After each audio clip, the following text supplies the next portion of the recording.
The dream is over.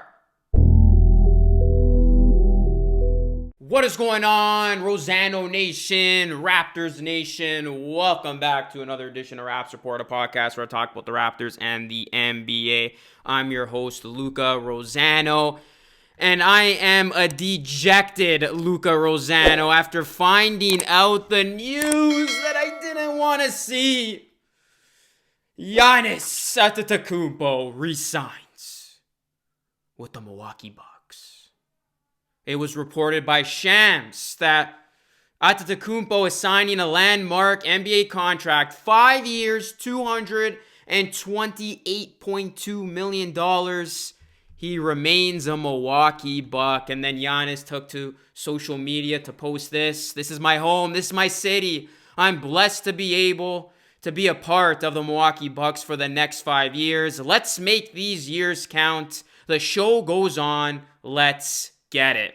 So I want to begin the show by having a moment of silence for all the Giannis to Toronto content that will not be made on this channel anymore. I mean, it was fun while it lasted, wasn't it? Damn. I mean, a lot of you were asking me, Luca, where's your stance on this? Do you think this could actually happen? I'll be honest with all of you. I thought there was a chance. At one point in time, I thought Giannis was a goner, especially since the Milwaukee Bucks kept coming up short in the playoffs. And I thought that the Raptors were going to have a really good shot at making this happen. The ties to Masai, the Greek community here, Giannis maybe wanting to leave to go play with a winner and a great system. The Raptors checked all the boxes, and I really thought Giannis wasn't going to sign this deal. He was going to become an unrestricted free agent. He was going to see how the season played out. This surprised me. This really did. And it sucks now if you're a Raptors fan, because we all know this has been the talk of the town for so long. Giannis to Toronto. We're getting Giannis. Giannis 2021. Giannis 2021. Who needs Kawhi Leonard? We got Giannis coming to town. And now the reality is we're not going to get Giannis. And I don't know who the hell we're going to get now in the offseason of 2021. Kawhi Leonard might be an option, but I wouldn't hold my breath. At this point, it's looking like the Raptors' plan B might be Rudy Gobert. I will say this. My pain and sorrow aside, I do want to applaud Giannis Antetokounmpo. I actually have respect for him for doing this because it shows his loyalty to the Milwaukee Bucks. They have done a lot for him. He obviously appreciates that. And this is a good look for the NBA. Let's call it for what it is. Giannis Antetokounmpo is arguably one of the best players in all of basketball. He's the two-time reigning MVP. This league is his, especially after LeBron James retires. To have one of the league's best stars stay with a low-market team and not leave as everybody thought he was going to do, it's a good look. It shows that loyalty still exists. It shows that low-market teams can still rely on drafting a player.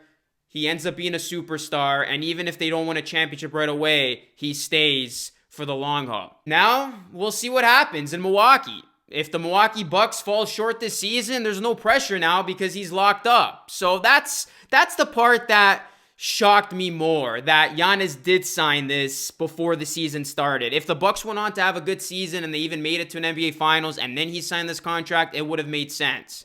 But no Giannis to Toronto, guys. It is what it is. I had many videos on the channel stating that it would happen. I had a video specifically called Giannis to Toronto will happen or something like that. I made a bold proclamation. And like I said, at that time, was feeling pretty confident, especially how things transpired. But here we are on, what day is it today? December 15th. And the Giannis to Toronto chatter is officially over. It was fun.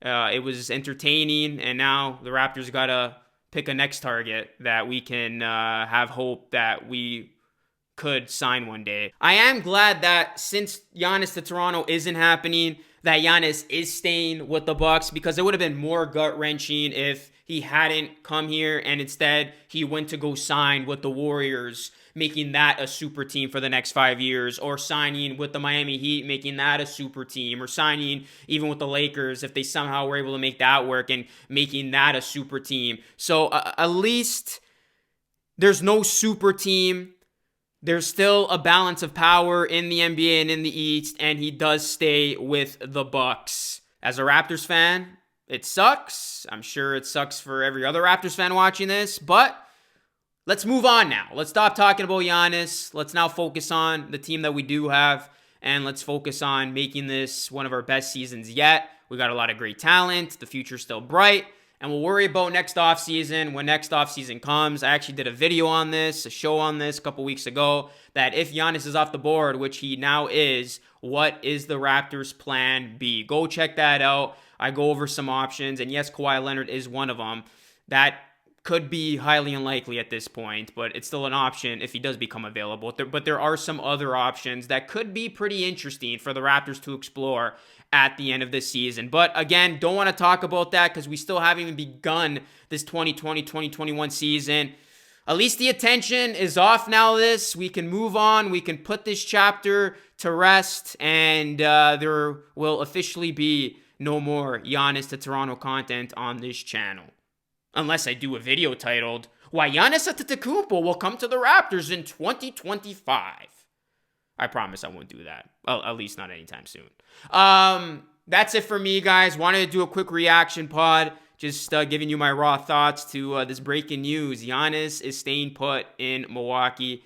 He will be a member of the Milwaukee Bucks for the next 5 years. Let me know what you think. Like, sub, share, all that good stuff. Follow me on social media. Become a channel member. Hit that join button and join me for another Raptors post-game live Fridays. The Raptors will conclude their preseason against the Miami Heat. Been having a lot of fun doing those Raptors post-game lives. If you haven't checked it out yet, please do. As soon as the games end, I go live and you guys get to comment as it's a fun interactive segment, and I'm looking to do more of those for the entire regular season and beyond. That's it for me. As always, thank you so much for watching, and I will catch you all again in the next edition of Raps Report. Until next time, be great and stay blessed. Peace.